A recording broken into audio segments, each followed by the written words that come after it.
The views expressed on the following program are not necessarily those of Midwest Communications, Spotlight Productions, or the team 92.1 FM. But they're probably right. Just when they think they got the answers, I change the questions. Throwing the stake down in our backyard out here and coming out there like they're all that, it got shoved. You know that I'm the cream of the crop. Y'all put it in the front page, back page, middle page, wherever. Now, anybody that saw that, have the nerve to write what you saw and say it. Because I'm not going to sit here and rip umpire. But you clearly saw what you saw. Write it and say something once in a while. Have the nerve to say something. Live from downtown Lansing, this is the Schuiling Report. And now, here's your host, Ryan Schuiling. Back here on the Schuiling Report, halftime is over. Put your pencils down. You're going to be testing on what you learn from here on out. Blake Dahlstrom's going to make sure of that, coming up with the list. Brought to you by the IBEW NECA, Local 665, coming up at 2:15. 2:30, one of my favorite guys in high school sports, Steve Finnemore, head coach of the boys basketball team at East Lansing High School, will join us. We'll be following up on the saga of head coach Steve Ernst at Charlotte High School as well. And I've gotten a lot of feedback, and I want to appreciate each and every one of you down I-69, home of the Orioles, for reaching out to me in our coverage yesterday of the resignation, I put that kind of in quotes, of Coach Steve Ernst and the drama that has ensued since then. There will be a school board meeting, emergency quorum, I guess you would say, held tonight. And this is setting up for what I have been told will be a special event prior to Friday's home game against Battle Creek Penfield.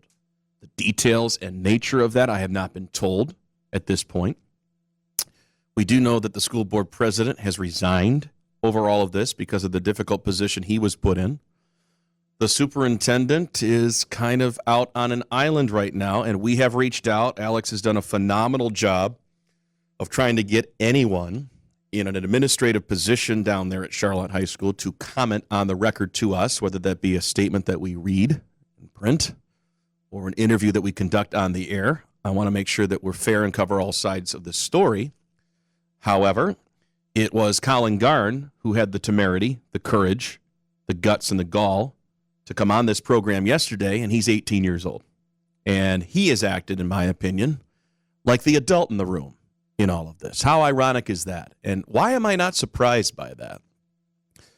The leadership exhibited by the captain of the Charlotte basketball team was eloquent, well stated, well thought out in his responses to my questions on the topic. When I asked him point blank what he would tell the superintendent, Mark Rosenkrantz, what he would say to him face to face if given that opportunity, which I might add he has not been given. That entire team, those young men, and that's what I call them, I remember being in their shoes, and I know that Blake and Alex certainly do as well. Their voice matters. Their vote counts, and it should. And they should be heard. And whether they feel Coach Ernst is in their best interest, aren't they the ones to speak to that? And if any of those players had stepped out of line, if a single one of them had done that and said, no, Coach Ernst is verbally abusive, he treats us like crap, well, he's not looking out for us, he doesn't have our best interests in mind, none of them said that. In fact, all of them joined Colin Garn in front of a very cold Charlotte High School building, staging a protest, voicing their concerns, whether they would be heard or not. They were forced to stand outside. They were not allowed in. They were not allowed to participate. They were not allowed to talk. That's garbage. That's ridiculous. Those players matter. And this should be about them, the student athletes, the high school athletes. These are the ones that are affected the most. And these adults are playing games with these kids, and they're playing careers, which you only get one of those.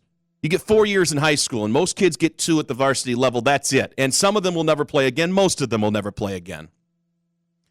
And for this tug of war, this power struggle, this ridiculousness to go on, who's acting like the children now?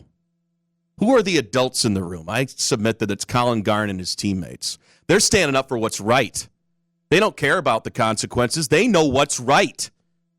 And they're standing up for Steve Ernst, and God bless them for doing that. I mean, what maturity, what toughness, what leadership exhibited by Colin Garn. And he came on this show and expressed that very thing yesterday. What did he say? He made it pretty simple. He made it pretty simple if people would put pride and ego aside to Mark Rosecrans to just say, look, I made a mistake. You know what? Coach Ernst, I don't agree with his methods, but he's connecting with these young men, and he's getting the best out of them, and they respect him, and he respects them, and he has their back, and they certainly have his. And Coach Ernst, come on back. You're reinstated. I messed up. And if that takes Mark Rosecrans resigning at that point, I don't know whether it can be worked out, if it's beyond repair at this point. But I do know who I'm sympathetic to in this cause, and it's not even directly Coach Ernst for Coach Ernst's sake. His family has a legacy there in Charlotte, and that means something. I grew up in a small town, a farm town, like Charlotte. I grew up in Grass Lake. I have a Joe Bechtel who's memorialized at the stadium down there in which the Grass Lake football team plays. He was my baseball coach, and I would run through a brick wall for that guy. He had my back, and I would defend him to anybody out there that had a bad word to say about him. Now, he was different. Coaches have different methods. We'll talk to Coach Finnemore at the bottom of the hour about this. Some are lively, some are more reserved. Some get worked up, some do not. Some light into officials, some do not. And there's no one path to success, and there's no one right way to do it. Joe Bechtel, from my experience, was very gruff, old school kind of guy, but you knew where you stood with him. He was fair, he was honest with you, he treated you right as a player. And I'm very passionate about this. And yeah, he had run-ins with officials. Sure he did. Did he get a technical foul in his life? You better believe he did.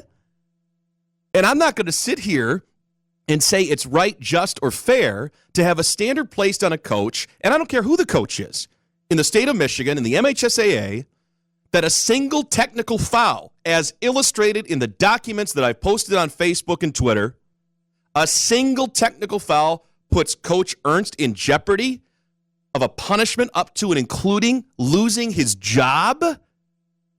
Get serious.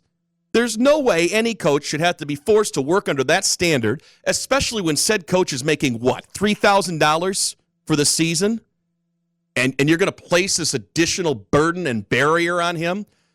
A technical foul can be called for a variety of reasons. It doesn't have to be just arguing with the official. It can be a wrong uniform number. It can be a faulty roster submitted. That happened at a Michigan State game earlier this year. And Tom Izzo came to the table and said, we just forget about it. They were up by like 40 or something like that. I don't remember which team it was. But it happened at the scorer's table. A mistake was made. That's a technical foul. Does Coach Ernst get fired over that? It's a ridiculous standard. It is just ill-fated, ill-conceived, and wrong-minded. And it leads me to believe that there's something else there, a personality conflict between Rosecrans and Ernst that otherwise could not be resolved. And I don't like it. I don't like how it looks. I don't like how it smells.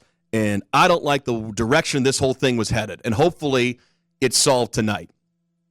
Coach Ernst has earned the loyalty, the respect of his players, and that is first and foremost the most important thing. And it's not like they're brainwashed into thinking this. If those players wanted out right now, if they wanted Coach Ernst gone, guess what? This is their opportunity. They could stand up and say, we agree with this decision. Coach Ernst was terrible. He was a tyrant. He was mean to us. He talked down to us. He verbally abused us. None of those players are saying that, and nobody's listening to those players. And that's a crime.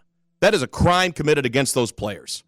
And I can't believe it's happening in 2016 at a school board in Charlotte with the superintendent, the principal, and the athletic director doing nothing to include and involve those student athletes. It's a crock and it's a shame. Let's go to the phone lines. Reno Sports Bar and Grill Hotline, 517-485-7925. That's 485-7925. Andrew in Grand Rapids joining us here on the Schuiling Report. Andrew, good afternoon. Ryan, what's going on? Great show. Thank you. You know, I got to say, being a, kind of outside observer, because I'd never, I'm not from Charlotte, and I'd never heard this story until yesterday on your great show.